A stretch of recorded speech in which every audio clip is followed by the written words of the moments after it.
Nigeria has a rich political landscape that is both fascinating and complex. With a federal system, multiple political parties, and a vibrant civil society, the country's democratic journey has been marked by significant milestones and challenges. However, 25 years after the rebirth of democracy in the country, Nigerians are still grappling with the question of to what end democracy has served them, especially in improving the welfare of the people.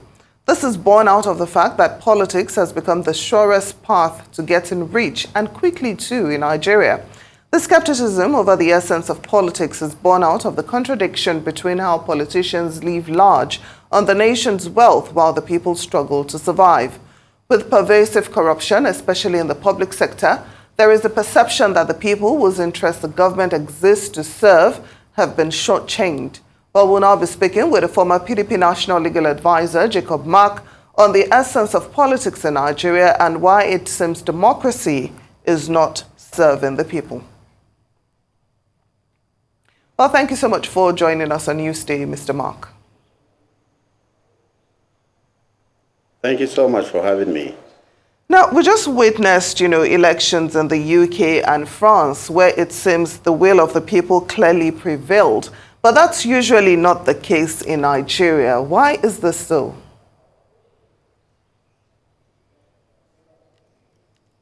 Well, from my personal perspective, our production system, the system that produces our own political leaders, is largely to blame for what we have as politics in Nigeria.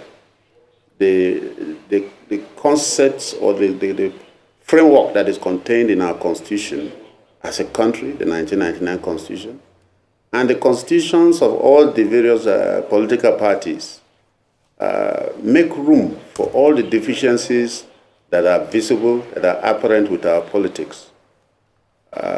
It's so painful when we compare the Nigerian political landscape, the way other countries produce leaders without so much acrimony, without like you just mentioned the British system, where a prime minister just walked out of the number 9 Downing Street, and a new one comes in seamlessly without any recourse to court processes, without any exchanges of banters, without any fight, without any snatching of ballot papers or anything.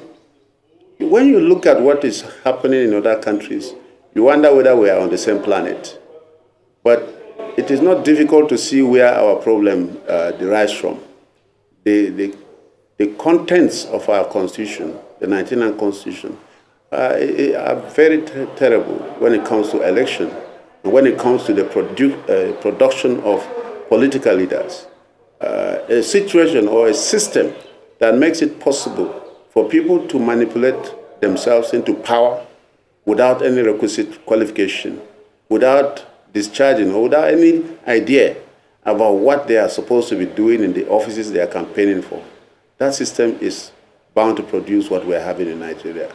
So the deficiencies in our laws is something that must be addressed holistically. Our constitution is defective, there's no doubt about it. And maybe the system we even borrowed from America needs tinkering with, either in total or in some form, to meet our current or our challenges as a country. Because we took something from America and we're not implementing even half of what they are doing in America. A situation where you have a constitution that defines or that delineates voting areas very wrongly.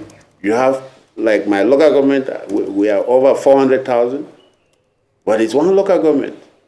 And that local government is equivalent to half the population in some other states, a whole state. Now, how do you get people to behave well when they know that if they want to be senator, they only need like 20,000 votes, while another person needs over 400,000 votes to be a member of the House of Representatives? Now, you also have deficiencies in how polling units are distributed across the country. The situation is so skewed that you have people who can team up and mess up the entire system because the system as contained in the law gives them undue advantage that cannot in any way be corrected as long as we retain the situation on ground. So if Nigeria aspires and wishes to have what the British people have, we must think and tinker with the existing laws, tinker with the existing structures, tinker with the bodies that even conduct elections in Nigeria, the powers donated to INEC and its conduct in terms of whether the situation where the Electoral Act presumes that INEC has no duty or responsibility to say that the election it was properly conducted. Once they get a certain number, you who is challenging the election, the burden of proving that the election was substantially conducted in line with the law, the burden is transferred to you. That is wrong. Now, we have a situation, like I said, that has been skewed in favor of certain powers. And as long as the law remains the way it is, we're in trouble. So we have to change, or we have to think whether we need to retain the current federal system or want to have a parliamentary system. Of course, when people compare Nigeria to Britain, the first thing to think about is whether they are operating the same system. They are not operating the same system. In Britain, like we also, it is parliament that determines who becomes prime minister. Many people have canvassed that we should go back to the parliamentary system. But when I look at the Nigerian makeup, where we are more concerned, or our decisions and our policies are often determined by religious, tribal, or sectional interest, not national interest, I get scared in a situation where they will say it's just a number of persons in the parliament that will determine who becomes president or who becomes prime minister. I get scared because with the kind of construction we have, where a certain section of the country controls more than half of parliament, it could possibly be that throughout and at any time, that section will determine who becomes prime minister because the electoral constituencies have been so skewed in their favor. So that is what people should consider because the federal system makes it mandatory for all citizens to cast a vote before somebody is pronounced as president. But the parliamentary system makes it possible for members of the National Assembly or Parliament to determine who becomes president. So we need to decide what we want, whether we want the decision as to who will be leader to be left in the hands of a handful of people or to the general public. Okay, I'd like to come in here. I've loved how you started off this conversation, especially focusing on the electoral process. But as a former national legal advisor of the PDP yourself, how would you assess the role of the opposition of political parties in strengthening the democracy in Nigeria, as well as the involvement of the judiciary in post-election matters? Currently, there is no doubt that the political parties play a major role in determining what we produce or who we produce as leaders, and then in determining the policy direction of government. Unfortunately, many Nigerians believe, and with reasons too, that our political parties are bereft of any ideologies.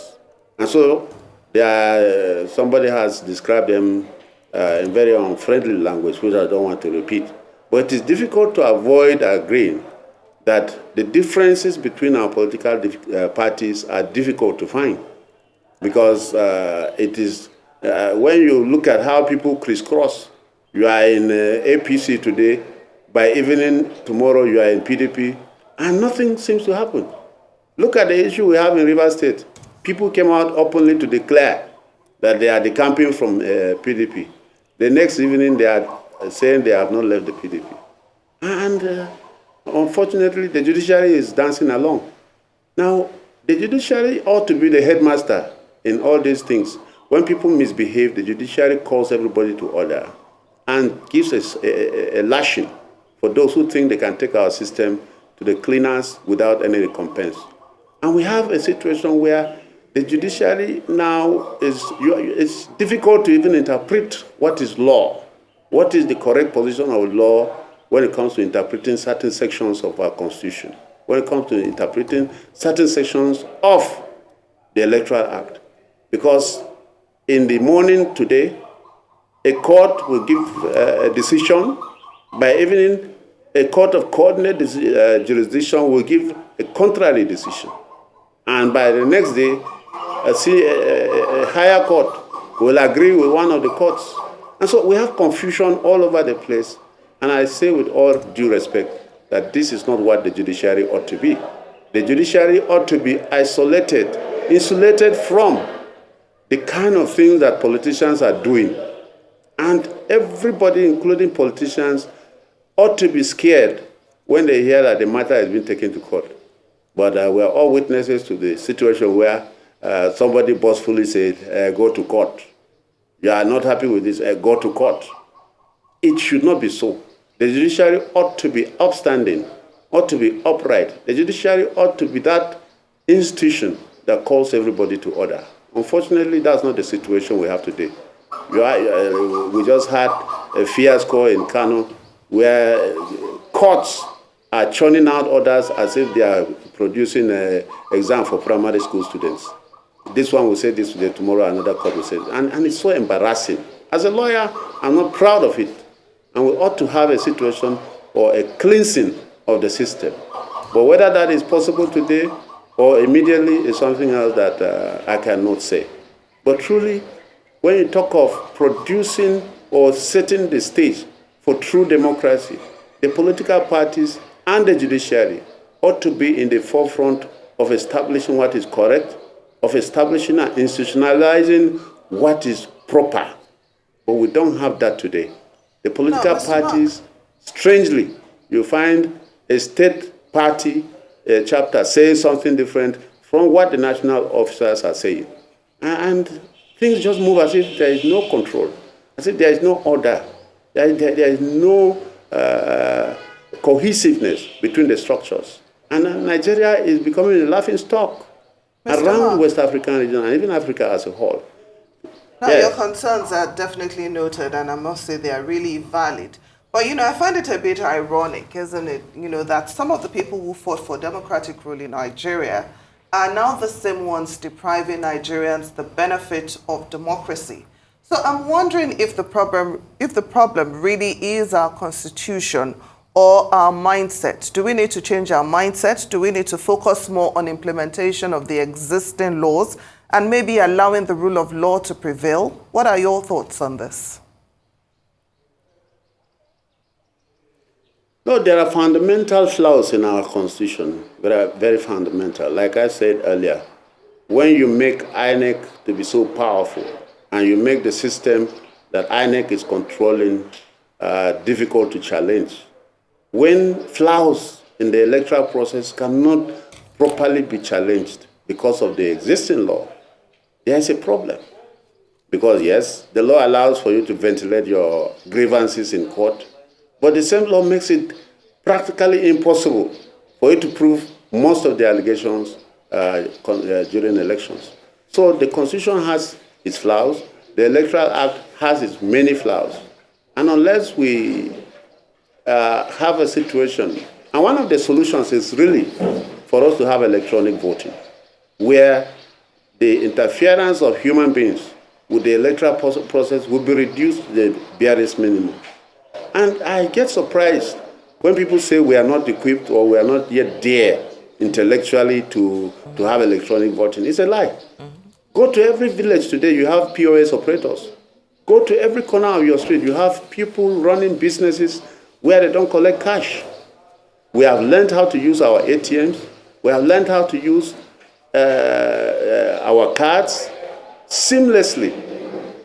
And assuming we are even serious, the number of people with bank accounts, if their numbers are translated to electoral votes or voting cards, your ATM is synchronized with your voting card. You can use it the way you are using your ATM.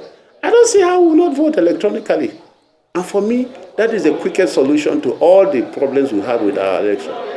But if you raise it, the politicians or the people who are benefiting from the wrongs of the flaws those who are enjoying the flowers in the law, who are unfortunately either in the National Assembly or are in government, in the federal executive, they will not like those things to be corrected.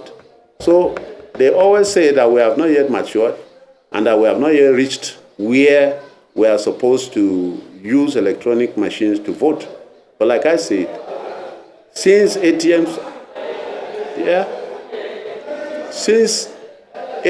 are being used in every village, I don't see why we cannot transmit or move on to electronic voting instead of all these manual things where you have intermediaries, human beings manipulating the system with very little effort. It is a very sad thing. All right, that we have situations where people have the joy of stealing ballot papers, manipulating election results, collation officers disappearing with concluded results and reappearing after days. These are things that are supposed to be taken care of if we are doing or we are operating an electronic system of election. Okay, let's talk about the impact on welfare and the relationship between civil society and with democracy here in Nigeria. Despite 25 years, many Nigerians feel that their welfare has not significantly improved. In fact, it's falling. When we look at the inflation rates, we look at the current FX exchange, we look at food inflation. What do you believe are the primary reasons for this disconnect between a democratic governance and public welfare? And how can the government better align its policies to address the needs and aspirations of ordinary Nigerians? Also, when we look at the vibrant civil society, how can these organizations also effectively engage in the democratic process to ensure better governance and accountability?